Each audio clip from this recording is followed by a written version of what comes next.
Hello guys, welcome back to this channel. In this today's tutorial, I'm going to show you how to set a video as ringtone on Samsung Galaxy phone. Okay, let's get into it guys. First thing first, I'm going to convert my video to audio.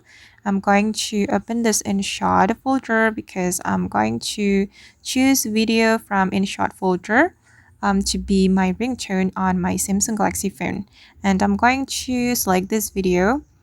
If we want to convert the video to the audio, we don't need to download or install application. We just need to rename the video to convert it.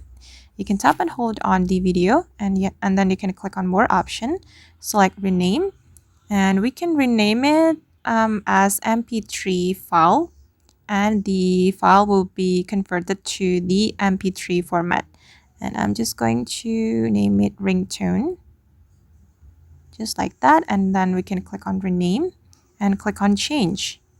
Okay, and now the video has been converted to the audio, this one guys. And I'm going to go to my setting and change the ringtone. Go to setting, go to the sounds and vibration, select ringtone, and you can click on this plus button.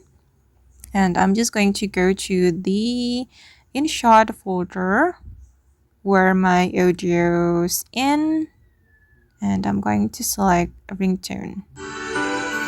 Okay, click on done. And now it's done guys. Now the video has been set as ringtone on my Samsung Galaxy phone. Alright guys, and that's all the way to set a video as ringtone on Samsung Galaxy phone. I hope this tutorial will be useful for you. Thank you so much for watching and see you in the next video.